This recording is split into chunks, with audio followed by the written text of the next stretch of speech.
तुम्हारे रोम रोम में वृंदावन की महक है, तुम्हारी बातों में वृंदावन के शब्द हैं। अब द्वारिका लीला में मुझे जब भी वृंदावन का स्मरण होगा मैं तेरे से बात कर लूंगा, क्योंकि तेरे अंदर वृंदावन है, तेरे अंदर व्रज है। इसलिए उद्धव मैंने तुझे वृंदावन भेजा ताकि गोपी और श्री राधा रानी तेरे व्रज का निर्माण कर दें। काल नेमी ने आक्रमण कर दिया। यहां पर कंस के ससुर ने 16 बार मथुरा पर आक्रमण किया, 16 बार भगवान ने हरा दिया। 17वीं बार जब आक्रमण किया तो भगवान विश्वकर्मा को आज्ञा किए नई नगरी बनाओ। क्यों? क्योंकि ये ब्राह्मणों को अनुष्ठान पर बैठा के आए हैं कि हम हारें, और अगर हम नहीं हारे तो ये ब्राह्मणों को मरवा देंगे। उनकी रक्षा के लिए, गौ की रक्षा के लिए तो हम आए हैं। विश्वकर्मा से नई नगरी बनवाई जिसका नाम हुआ द्वारिका। और जैसे ही आक्रमण हुआ मथुरा के ऊपर, भगवान ने दाऊ दादा का हाथ पकड़ा और युद्ध करते करते ठाकुर जी ने समय पाया, मौका पाते ही ठाकुर जी रण छोड़ करके भाग गए। बोले रण छोड़ राय भगवान की। रण छोड़ करके ठाकुर जी द्वारिका भागे। आज भी गुजरात में श्री रण छोड़ राय भगवान का सुंदर दर्शन होता है। ये तो रामदास बोढ़ाना करके एक भक्त हुए, उनके साथ रण छोड़ राय यहां पधारे। मूल रणछोड़ राय तो द्वारिकाधीश जी हैं, और ये वही द्वारिकाधीश जी द्वारिका से आए हैं जो रणछोड़ में विराजमान। मधुर कथा है, बहुत विस्तृत है, सुनाई है हमने, आप सुन लेना उसको। भगवान द्वारिका में विराजमान हो गए। रेवत राजा की पौत्री, पुत्र की बेटी रेवती, उसके साथ में बलराम जी का विवाह हुआ। ठाकुर जी के विवाह की बारी आई। कहां करें विवाह, कैसे करें विवाह? तब नारद जी को यह काम सौंपा देवकी मैया ने। बोले लाला के काजे सुंदर सी छोरी ढूंढो। नारद जी महाराज जगह जगह भ्रमण करके ढूंढते हैं कि हमारे द्वारिकाधीश के लिए कौन सुंदर कन्या है। तभी भ्रमण करते हुए पहुंचे कौंडन्यपुर महाराष्ट्र में, और वहां भीष्मक राजा को एक दिन खेत में खेती करते हुए, कुछ पुष्प लगाते हुए, वहीं भूमि पर एक कन्या प्राप्त हुई, भूमिजा, और उनका नाम रखा रुक्मणी। इनके बड़े 5 भाई भी हैं। रुक्मणी जी सबसे छोटी है। कौंडनपुर के राजा भीष्मक की 5वीं पुत्री श्री रुक्मणी जी। बचपन से ही कथा इतनी सुनी कि कथा में चरित्र सुनने वाले ठाकुर जी से इनको अति प्रेम हो गया। ठाकुर जी से विवाह का मन होने लगा। भाभी से जाकर के कहा तो भाभी ने कहा पत्र लिखो, पूछ तो लो ठाकुर जी को तुमसे विवाह करना है कि नहीं। रुक्मणी जी ने भगवान को पत्र लिख करके कहा, श्रुत्वा गुणान भुवन सुंदर शृण्वतां ते निर्विश्य कर्ण विवरै हरतोंगतापम। चरणों में प्रणाम करते हुए कहा कि मैंने आपके बारे में सुना है, कृपा करके आप मेरा वर्ण कीजिए। कथा बंधुओं कल बहुत रह गई थी, इसलिए हम जल्दी जल्दी सब विषय पूरा कर रहे हैं। आज विश्राम करना है। रुक्मणी जी ने भगवान की स्तुति गाई, पत्र लिखा, और पत्र लिख करके एक ब्राह्मण के द्वारा द्वारिका भिजवाया। ब्राह्मण ने जैसे ही पत्र जाकर के ठाकुर जी को दिया, ठाकुर जी ने पत्र पढ़ते ही ब्राह्मण देवता से कहा चलो। बोले कहां? जहां से पत्र लाए हो लेके चलो हमको। रथ में ठाकुर जी विराजमान हो गए, सारथी लिए नहीं, स्वयं सारथी बन गए और चाबुक देकर के रथ को दौड़ाने लगे। पीछे ब्राह्मण देवता बैठे हैं। एक दिन भी पूरा नहीं लगा और ठाकुर जी द्वारिका से कौंडनपुर आ गए।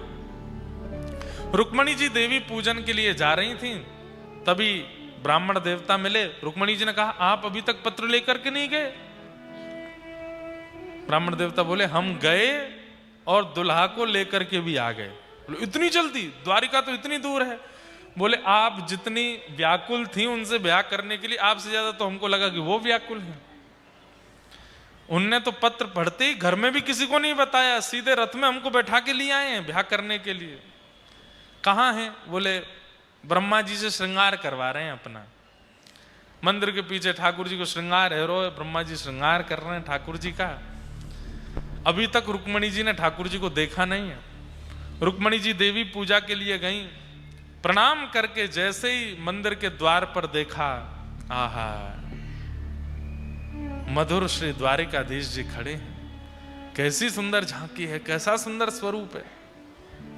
अनेक सैनिक गए थे रुक्मणी जी की रक्षा में, परंतु द्वारिकाधीश जी ने ऐसी रूप माधुरी, मोहन मंत्र फूंक दे मारी, ऐसा मंत्र फूंका महाराज, सैनिक सब कह रहे हैं इसकी चाल तो देखो कितनी सुंदर है। बोले चाल छोड़, कानन के कुंडल देख कितने बढ़िया हैं। बोले कान के कुंडल देख, हाथ देख, हाथ कितने कोमल हैं। बोले मुझे तो ये लग रहा है सांवला व्यक्ति इतना सुंदर कैसे है। अरे तुमने मुकुट नहीं देखा, अरे आंखन के काजर है तो देख कैसो है। सब ठाकुर जी की चाल पर, धाल पर, सब पे मोहित हो गए। इतने में ठाकुर जी गए, रुक्मणी जी को अपने अंक में भर लिया, लेकर के रथ पर बिठाया, हरण करके भाग गए, कोई रोका नहीं। जब रुक्मणी जी का हरण हो गया, हल्ला हुआ, रुक्मणी जी कहां है, रुक्मणी जी कहां है, ढूंढो ढूंढो ढूंढो। सब जगह खोजा, नहीं मिले। तब एक सैनिक बोला मैं बताऊं। बोला हाँ। बोले जिसके तुम चाल ढाल आदि सब देख रहे थे वो लेके भाग गया, मेरे सामने लेके गया। सब ने उस सैनिक को पकड़ लिया, तैने क्यों नहीं रोका। बोले मैं चाह तो रहा था कि मैं रोकूं, पर रुक्मणी जी को जैसे ही उसने गोद में उठाया, दोनों की जोड़ी इतनी बढ़िया लगी, मुझे लगी भाग जान दो, ले जान दो, इतने बढ़िया लग रहे हैं दोनों, को ब्याह होने दो। ऐसी ठाकुर जी की रूप माधुरी। महाराज महाभारत युद्ध में शस्त्र नहीं उठाया ठाकुर जी ने, केवल अपने रूप माधुरी से ही सबके वध करते चले गए। जादू भरी तेरी आंखें जिधर गई, जादू भरी तेरी आंखें जिधर गई, जादू भरी तेरी आंखें जिधर गई। कहने का अभिप्राय क्या है। हे ठाकुर जी, तुमने जहां कहीं भी नजर घुमा के देखा, नैनों की कटारी वारी वारी छुई छुई छतियांसी उतर गई। मानो ऐसा लगा कि किसी ने खंजर खोप दिया हो, लेकिन हृदय के बिल्कुल बगल से निकली है, प्राण नहीं निकले। नेत्र देखकर की स्थिति क्या हो रही है। अब पल पलक तरत नहीं तारे। तत्पश्चात दूसरा विवाह ठाकुर जी का श्री जाम्बती के साथ में, तीसरा विवाह सत्यभामा के साथ, चौथा विवाह कालिंदी के साथ। इस प्रकार भगवान के अष्ट प्रमुख विवाह और 16,100 अलग विवाह हुए। ये 16,108 कौन हैं? भगवान के द्वारा प्रकट की गई प्रकृति। प्रकृति ही अष्ट रूप में आई है। पृथ्वी, अग्नि, जल, वायु, आकाश, मन, बुद्धि और अहंकार, ये भगवान की अष्ट पटरानियां हैं। तत्पश्चात 16,100 ये वेद की ऋचाएं हैं जिनसे ठाकुर जी ने विवाह किया है। कोई स्त्री पुरुष ठाकुर जी का नहीं होता। ठाकुर जी जिससे विवाह करते हैं, जिसको स्वीकार करते हैं, अपनी बनाई हुई प्रकृति को ही ठाकुर जी स्वीकार करते हैं। भगवान के इस प्रकार 16,108 ब्याह हुए, एक साथ सबके साथ ठाकुर जी ने वर्ण किया।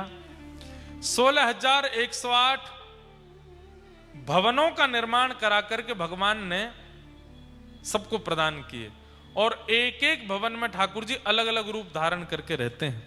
एक ही श्री कृष्ण अलग अलग रूप बना करके सब भवनों में निवास करते हैं। नारद जी महाराज भगवान की दिनचर्या का दर्शन करने के लिए आए, देख करके हैरान रह गए कि 16,108 पत्नियों के साथ ठाकुर जी 16,108 रूप धारण करके रहते हैं। देख करके नारद जी आनंदित हो गए, प्रणाम किया।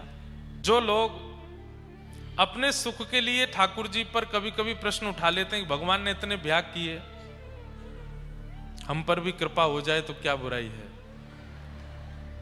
या कृपा ना भी हो तो एक से विवाह, एक से प्रेम। आजकल तो बहुत भयंकर युग आता जा रहा है, जाने क्या क्या चल रहा है संसार में। कभी कभी हम यूनिवर्सिटीज में जाते हैं, बच्चों की वहाँ कुछ प्रश्नोत्तरी जैसी होती है, उसमें जब बैठ करके उन लोगों से बात करते हैं, हे भगवान संबंधों के कैसे कैसे अंग्रेजी में नाम बोलते हैं वो। एक जगह दिल्ली यूनिवर्सिटी में गया था मैं, तो हमको बोले महाराज जी, अब मेरे को तो याद भी नहीं है वो क्या नाम बोले थे उन्होंने, पर एक की व्याख्या पता है, नाम नहीं पता मुझे, व्याख्या पता है उसकी। तो मैंने उससे ही पूछा जो प्रश्न पूछ रहा था, मैंने कहा एक बात हो, इसका मतलब क्या होता है? बोले इसका मतलब ये होता है महाराज जी कि हम किसी के साथ हैं पर हमारा कोई कमिटमेंट नहीं है कि हम दोनों ब्याह करेंगे, पर हम संगे ही रहेंगे, संगे ही खाएंगे, संगे ही। मैंने की वाह, ये भी होता है? बोले कि हाँ महाराज जी ये तो चलता है। मैंने कहा और कौन सा है? बोले एक और होता है महाराज जी, उसमें हम किसी के साथ हैं पर एक एक्स्ट्रा और हमने रखा हुआ है, उसको भी पता है कि हम किसी के साथ हैं और हम जिसके साथ है उसको भी पता है कि इसका एक एक्स्ट्रा और है, अगर मुझसे बात नहीं बनी तो वो आ जाएगा। मैंने कहा भैया तुम्हारे हाथ जोड़ू, तेरे पाँव पूजू, बैठ जा भैया, मुझसे मत पूछ। मैंने कहा ये कहां से आई है ये सारी चीजें? बोले ये तो प्रचलित हो गई है भारत में। मैंने कहा इसको संबंध मत कहो, इसको सुंदर शब्द संबंध से प्रयोग, इसका संबोधन मत करो। तुम फिर महाराज जी इसको क्या कहें? मैंने कि ये तो जानवरों की स्थिति होती है, जानवर ऐसे होते हैं।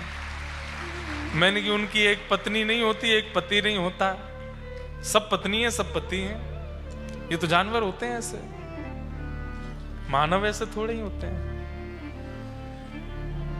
हमारी साइंस में पढ़ाया गया कि हम लोग पहले आदि मानव थे, बंदर थे। आदि मानव शब्द बंदर को नहीं कहते, आदि मानव आदि मतलब प्रथम मानव, आदि मानव के रूप में बंदरों को बताया गया कि वो बंदर थे हम लोग पहले। हमें कभी कभी ऐसा लगता है कि इसके दो रूप हो सकते हैं।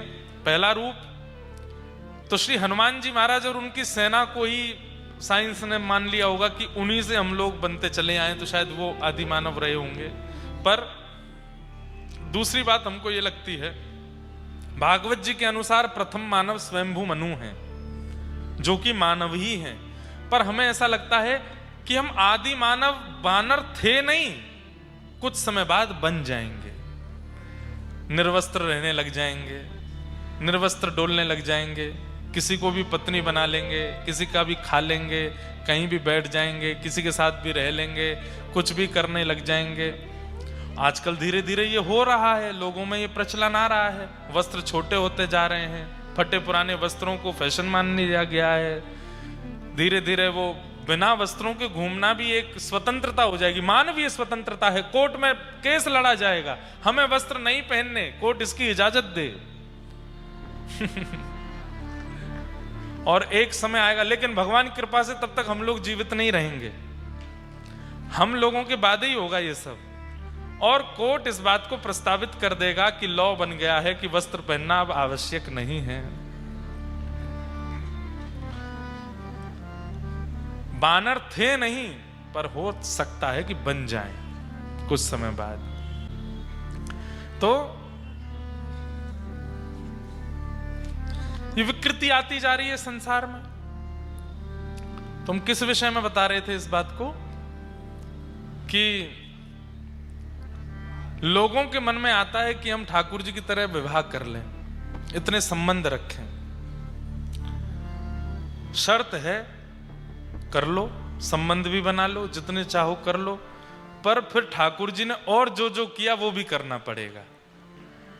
ठाकुर जी ने और जो जो क्रियाएं करी हैं वो भी आपको धारण करनी पड़ेंगी, तो आपको इसका भी अधिकार है। पहली क्रिया, भगवान 16,108 ब्याह किए, तो 16,108 रूप धारण करके हर पत्नी के साथ अलग अलग रूप में रहते हैं, एक ही समय पे आप भी रहो।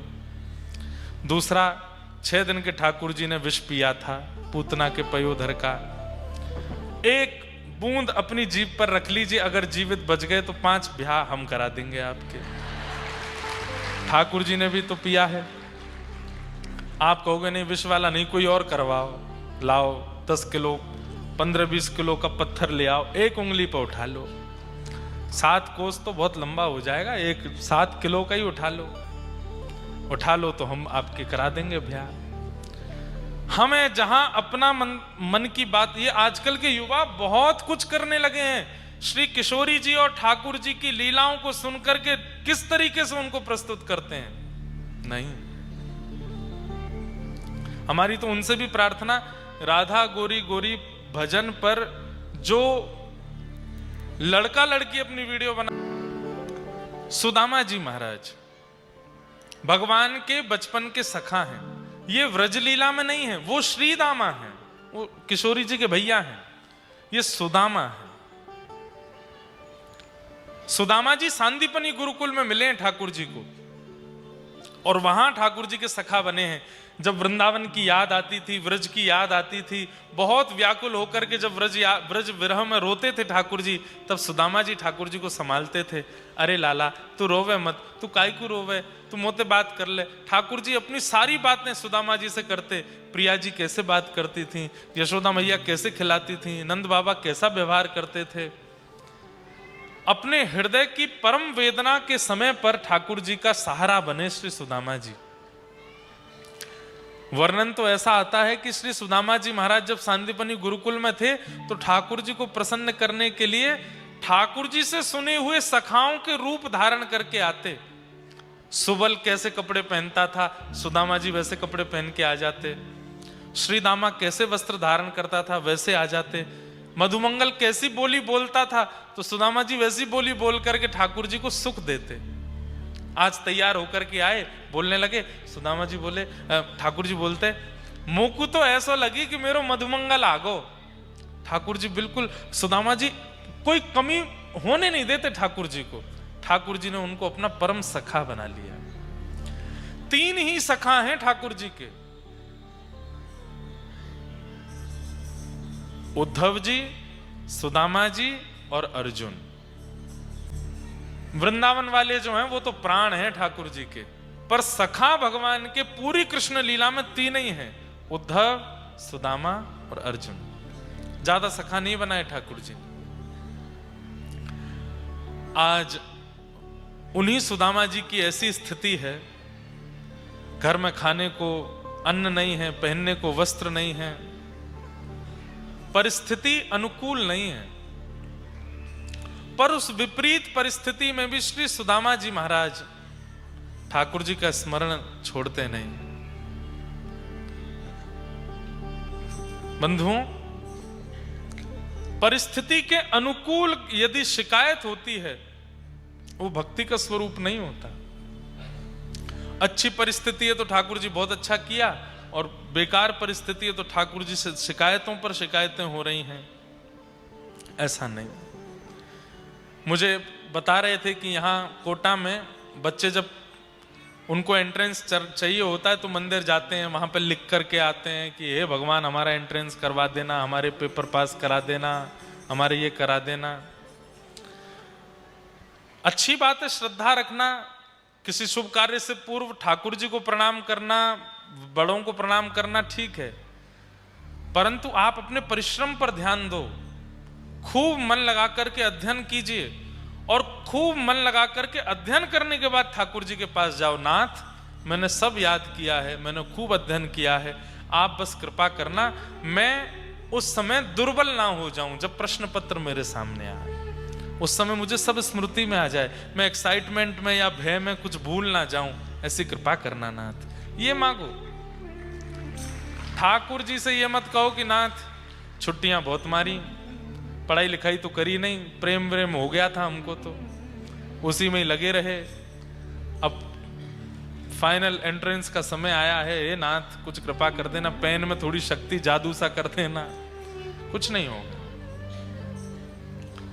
ठाकुर जी भी फल उसी को देते हैं जिसने श्रम किया हो, जिसने परिश्रम किया हो। परिश्रम देखते हैं ठाकुर जी। परिश्रम करिए बंधुओं, और यहाँ के जितने भी बालक हैं खूब परिश्रम करो। आपके लिए परिश्रम ही भजन है। ठाकुर जी आपको फल प्रदान करेंगे, दुखी मत होइए।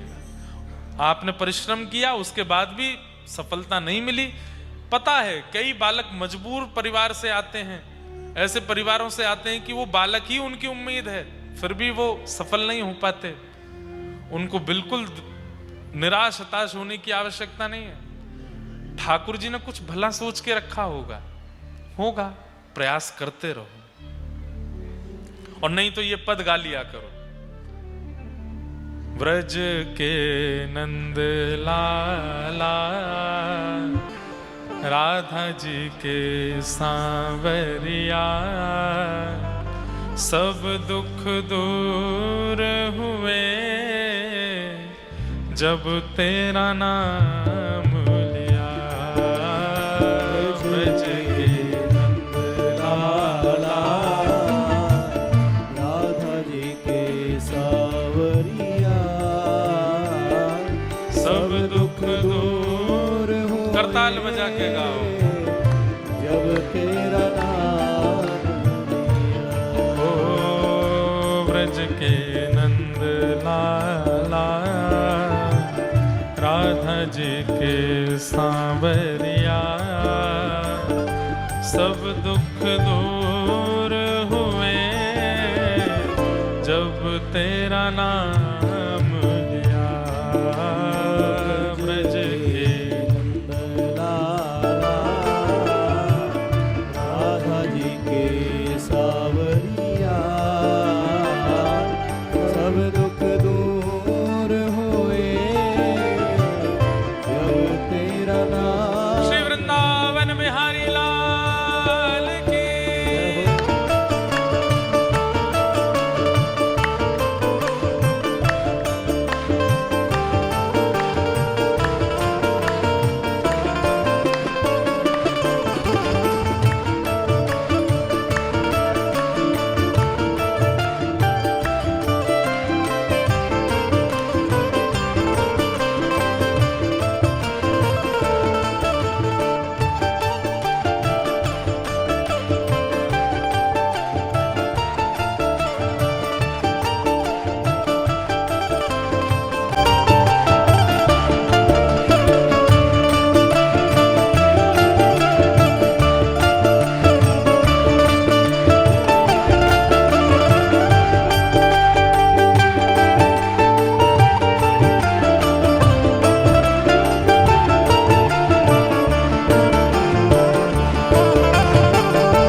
मीरा पुकारे तुम्हें गिरधर गोपाला, मीरा पुकारे तुम्हें गिरधर गोपाला।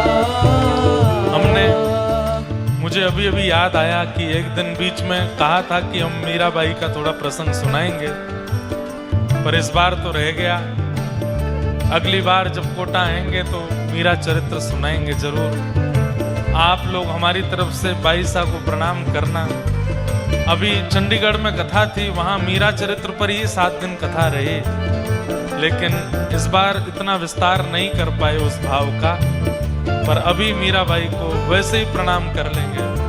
मीरा पुकारे तुम्हें गिरधर गोपाला,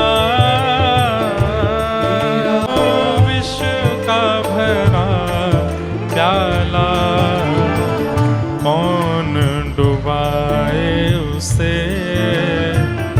जिसे तूने राख लिया। सब दुख दूर हुए जब तेरा नाम लिया। सब दुख दूर हुए जब तेरा नाम। भाव भाव से ओ व्रज के नंद लाला राधा जी के सांवरिया, सब दुख दूर हुए जब तेरा नाम लिया। सब दुख दूर हुए जब तेरा नाम। और इस पद की ये पंक्ति मुझे बहुत प्रिय लगती है। देख रहे हो तुम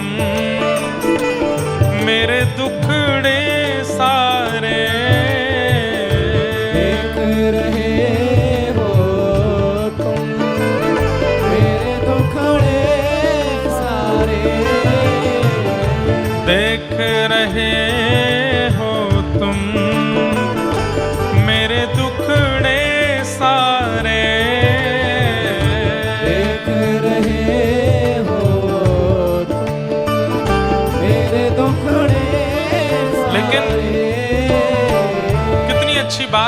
दुखड़े सारे मेरे देख रहे हो, लेकिन बदले में दुख दूर हो ये नहीं मांगा। क्या मांग रहे हैं? मेरे दुख भले ही बने रहें, धन की कमी है, परिवार में कुछ हो रहा है, सब एक तरफ है ठाकुर जी, कोई बात नहीं, वो मैं संभाल लूंगा, लेकिन इसके बदले मुझे क्या चाहिए? कब दर्शन दोगे मेरी आंखों के तारे, कब दर्शन दोगे मेरी आँखों के तारे, ओ मेरी आंखों के तारे। अधर पे मुरली है, कांधे पे कामरिया, सब दुख दूर हुए जब तेरा नाम लिया। सब दुख दूर हुए जब तेरा नाम लिया। ओ सब दुख दूर हुए जब तेरा नाम लिया। सब दुख दूर हुए जब तेरा नाम लिया। ओ ब्रज के नंद लाला, राधा जी के सांवरिया, सब दुख दूर हुए जब तेरा नाम लिया। सब दुख दूर हुए जब करताल बजा के गाओ। गोविंद मेरो है, गोपाल मेरो है, गोपाल मेरो मेरा बांके बिहारी नंदलाल मेरो है। बाकी बिहारी नंदलाल मेरो है। मेरा कुंज बिहारी गोपाल मेरो है। मेरा गिरवर बिहारी गोपाल मेरो है। ओ प्यारो गिरिवर धारी नंदलाल मेरो है। प्यारो गिरवर धारी नंदलाल मेरो है।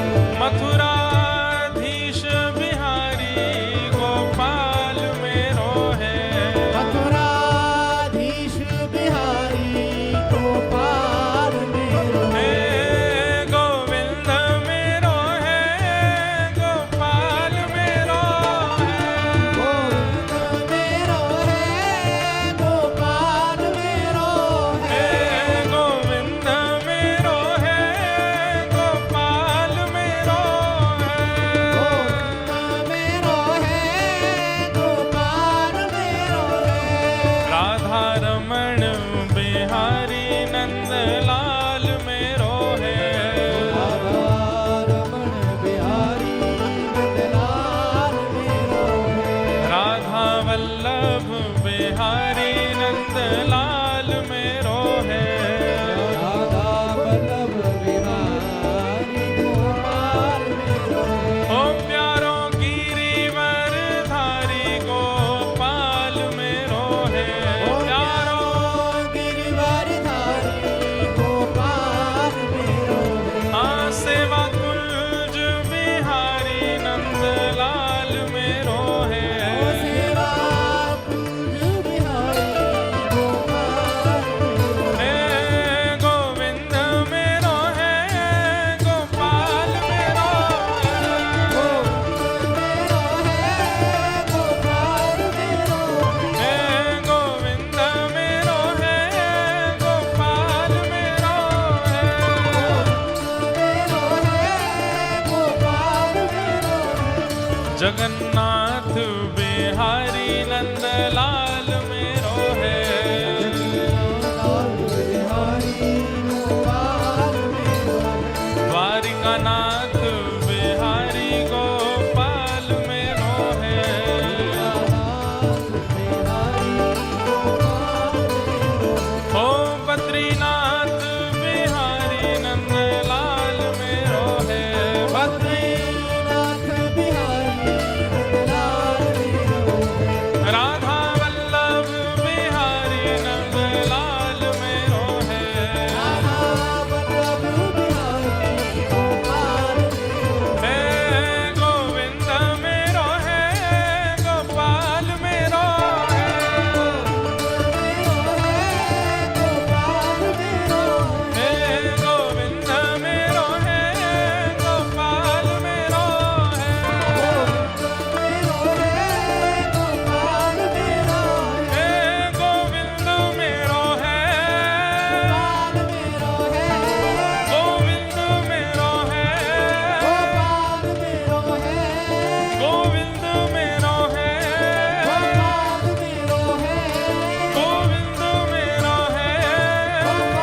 गोविंद मेरो है, गोपाल मेरो है, हाँ गोविंद मेरो है, गोपाल मेरो है, हे गोविंद मेरो है, गोपाल मेरो है, हे गोविंद मेरो है, गोपाल मेरो है, हे गोविंद मेरो है, गोपाल मेरो है, गोविंद मेरो है, गोपाल मेरो है, गोविंद मेरो है, गोपाल मेरो है, गोविंद मेरो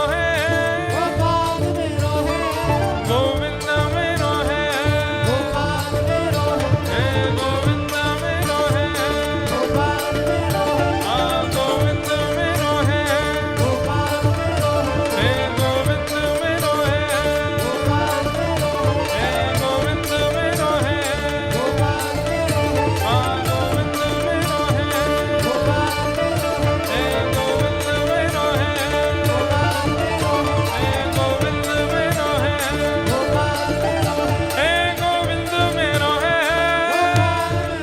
है, हे गोविंद मेरो है, गोविंद मेरो है, गोविंद मेरो है, गोविंद मेरो है, हे गोविंद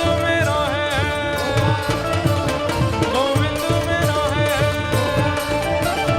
गोविंद मेरो है, हाँ गोविंद मेरो है, हे गोविंद मेरो है, गोविंद मेरो है, जय जय श्री राम, जय जय श्री राम, जय जय श्री राम।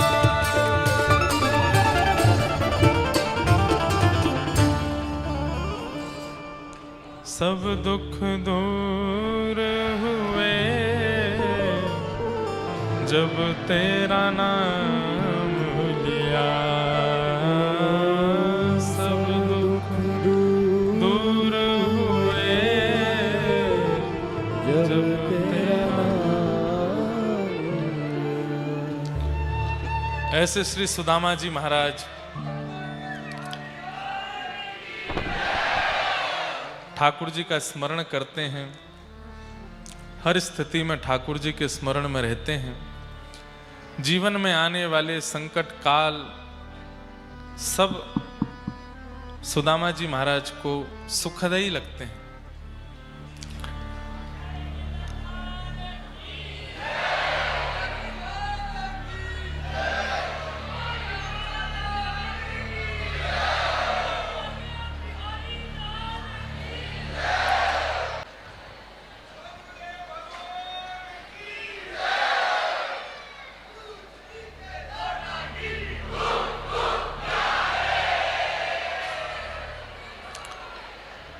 अरे कहाँ है ये? क्या बैरागन होंगे? सुना दीजिए। वाह, सुनाएंगे विश्राम में। सुना, बैठ जाओ। विराज जाओ, विराज जाओ भैया। कोटा वारिन की जय हो। जैसी कचौड़ी है वैसे लोग हैं यहाँ के। मधुर मधुर भी हैं, तीखे भी हैं। श्री सुदामा जी महाराज अपने जीवन में अनेक कष्टों का सामना करते हैं, परंतु किसी में भी कष्ट का अनुभव उनको होता नहीं। बंधुओं देखिए, कष्ट मानने पर कष्ट का अनुभव होता है। कई लोगों को कथा में बैठना बहुत सुखद लगता है, इतना आनंद लगता है। कई तो आज इतने व्याकुल हैं कि अब कल से क्या करेंगे हम, हैं? लेकिन कई लोगों को जिनके माता पिता या पति या पत्नी जबरदस्ती लेकर के आए हैं, जिनको उनको यूं ही लग रही है यार कब पूरी हो गई, व्यास जी पूरी नहीं कर रहे हैं कथा। उनके लिए कष्ट है, पर कईयों के लिए ये सुख भी नहीं, परम आनंद है। तो इसका मतलब क्या है? अभी बद्रीनाथ में कथा हुई थी, वो कथा जरूर सुनिएगा YouTube पे जाके। उसमें हमने भागवत जी के भिक्षुक उद्धव कृष्ण संवाद पर कथा की। उसमें ठाकुर जी एक भिक्षुक गीत सुनाते हैं, और भिक्षुक गीत में भिक्षु अपनी स्थिति बताते हुए कहता है कि भाई दुख का कारण ना पति है, ना पत्नी है, ना माता है, ना पिता है, ना बच्चे हैं, ना देवता है, ना कुंडली है, ना नक्षत्र है। बोले क्या है? मन। मन ही कष्ट का कारण है, मन ही दुख का कारण है, मन ही सुख का कारण है। इस मन ने चुन रखा है, यहां मुझे सुख मिलेगा तो वहीं सुख मिलता है, यहां मुझे दुख मिलेगा वहीं दुख मिलता है। परिस्थितियां जीवन में सबके आती हैं, परंतु उन परिस्थितियों को आप कैसे हैंडल करते हो, इस पर आपकी मानवता दिखती है। आज एलन ग्रुप है, इतनी बड़े इंस्टीट्यूट को आप चलाते हैं। ऐसा नहीं है कि संघर्ष पूरे परिवार ने ना किया हो, सब भाइयों ने ना किया हो, आपके पूज्य पिताजी ने ना किया हो, सबने किया। एक समय तो ऐसा आया होगा, अब हमें तो नहीं पता ज्यादा, पर निश्चित है कि उस समय का दर्शन किया होगा कि जब स्थिति ऐसी थी कि अब क्या करें, कैसे संभले सब। पर हर स्थिति से जूझ करके जो व्यक्ति चलता रहता है वही फिर कुछ ना कुछ बन जाता है एक समय पे आके। परिस्थितियों में घबराना नहीं है बस। सुदामा जी के घर में एक दिन भोजन नहीं बनता, दूसरे दिन भोजन नहीं बनता, तीसरे दिन भी भोजन नहीं बनता, तो चौथे दिन जैसे तैसे आलू घर में आते हैं या कुछ चावल आदि आ जाते हैं, तो सब बच्चे नाचने लगते हैं। पत्नी कहती है आज तो हमारा सौभाग्य, आज तो भोजन बनेगा। सुदामा जी कहते हैं अरे सुशीला, पत्नी का नाम, आज एकादशी है। 4 दिन से भोजन बना नहीं था और जिस दिन अन्न आया उस दिन एकादशी आ गई, 5वें दिन फिर भूखे। ऐसे सुदामा जी के घर की स्थिति। बच्चे और पत्नियों को तो कष्ट होता, पर सुदामा जी परम प्रसन्न रहते थे। एक दिन पत्नी बोली हमारे घर में खाने के लिए अन्न नहीं होता, हम लोग इतने भूखे प्यासे रहते हैं, आप इतने प्रसन्न क्यों रहते हो? बोले मैं इसलिए प्रसन्न रहता हूं, शास्त्रों में ऐसा वर्णन है कि जिस दिन व्यक्ति व्रत करता है उस दिन ठाकुर जी उसको याद करते हैं। एकादशी का व्रत करते हैं तो ठाकुर जी याद करते हैं। पर देवी हम कितने भाग्यशाली हैं, दुनिया के लोगों को तो महीना में 2 ही बार एकादशी मिलती है, हमारी तो 15-15 एकादशी होती हैं। 15-15 दिन ठाकुर जी हमको याद करते हैं, इसलिए मैं प्रसन्न रहता। देखिए परिस्थिति दयनीय है, पर परिस्थिति में अगर व्यक्ति पॉजिटिव सोच ले, सकारात्मक सोच ले। अब जैसे सिड्डी से उतरे, लड़खड़ा गया पैर, टूट गया। अब नकारात्मक व्यक्ति क्या सोचेगा? नकारात्मक व्यक्ति सोचेगा किसी की बुरी नजर लगी मुझ पे, मैं जब उतर रहा था वो मुझे घूर रहा था, जरूर किसी ने मुझे गाली दी होगी। भोजन करते करते जीभ कट जाती है तो कहते हैं कोई गाली दे रहा है, ऐसे बोलते हैं। ये सब नकारात्मक बुद्धि वाले लोग सोचते हैं ऐसा। आप यहां से उतर रहे थे, नीचे उतरते समय गिर गए, पैर में लग गई, तो मन में क्या सोचा? ठाकुर जी कह रहे हैं बड़ो डोले डांड आए यहाँ ते माँ, चलने कब आराम कर। या हमारे ठाकुर जी ने पाम तोड़वाए दियो कि ने आराम कर। जीभ कट गई तो ठाकुर जी कह रहे हैं अरे ज्यादा चट्टपने में आ गया हूं मैं। ठाकुर जी कह रहे हैं ने चटोरो कम बन, ने क्या जीभ पे लगाम लगाए कर, बहुत बोले बहुत खावे। बच्चे बात ना माने, आप जो कहें वो पालन ना करें। ठाकुर जी यूं कह रहे हैं भैया अगर ये बात मानने लगेंगे तो इनमें तेरी ममता है जाएगी। बचपन से इनको ऐसा बना रहा हूं कि तेरी इनमें ममता ही ना बने, तो तेरो इनमें ममत्व ही ना होवे। पत्नी अनुकूल, पति अनुकूल हो जाए तो बहुत अच्छा। प्रतिकूल है, बिल्कुल जैसे चाहते थे उसके बिल्कुल विपरीत आई है, तो भी ठाकुर जी कृपा। जय हो ठाकुर जी, बढ़िया है। आपने ना सुनने वाले पतिदेव, ना सुनने वाली पत्नी प्रदान की। क्यों? अगर ये सुन लेते हमारी तो आपका भजन कैसे बनता, आपकी कथा कैसे सुनते। कई लोग तो कथा में इसीलिए आते हैं क्योंकि संसार उनका होता ही नहीं है, संसार उनका बन ही नहीं पा रहा है, तो क्या करें, चलो कुछ नहीं तो कथा ही सुने। हमें हर स्थिति को सकारात्मक रूप से स्वीकार करो। सुदामा जी, आज पत्नी को पता चला कि इनके बचपन के सखा कृष्ण हैं, तो जिद करने लगी मिलने जाइए ना। नहीं नहीं देवी मैं नहीं जाऊंगा। क्यों? आप तो इतना भजन करते हो, उनका मिलने जाने में क्या दिक्कत है? अरे मेरे तन की स्थिति, मेरे वस्त्र, मेरी परिस्थिति देख करके दो बातें हैं। एक तो कृष्ण को कष्ट होगा कि मेरे सखा की कैसी स्थिति हो गई, और दूसरा कहीं मेरी स्थिति देख करके वो ये ना विचार करे कि मैं उससे कुछ मांगने आया हूं। ये दोनों विचार यदि आ गए ना, तो जो मेरा कन्हैया को प्रेम है वहां में खटास आ जाएगी। या हमारे मैं कन्हैया के पास ना जा रहा हूं, मैं तो दूर से ही वाकू याद कर लूंगा। अयम ही परमो लाभो उत्तम श्लोक दर्शनम। सुदामा जी कहते हैं मैं तो रोज नेत्र बंद करके लाला को दर्शन करूं, पास में जावे की आवश्यकता कहां है? सुशीला जी बोली आप अपने लिए विचार कीजिए। अरे सखा हैं वो आपके, कभी ऐसा नहीं करना चाहिए किसी को सखा बनाए फिर मिलो जिलो ही ना, एक बार तो जाना चाहिए, जाइए ना। देवी एक बात और है मेरे मन में, क्या मैं जाऊं तो खाली हाथ कैसे जाऊं? हमारे घर में तो कुछ है नहीं देने लायक, और मित्र के यहां, वैद्य के यहां पुत्री के विवाहित हो जाने के बाद उसके घर, गुरु के घर खाली हाथ नहीं जाते, कुछ लेके जाना चाहिए। सखा के यहां खाली हाथ कैसे जाऊं?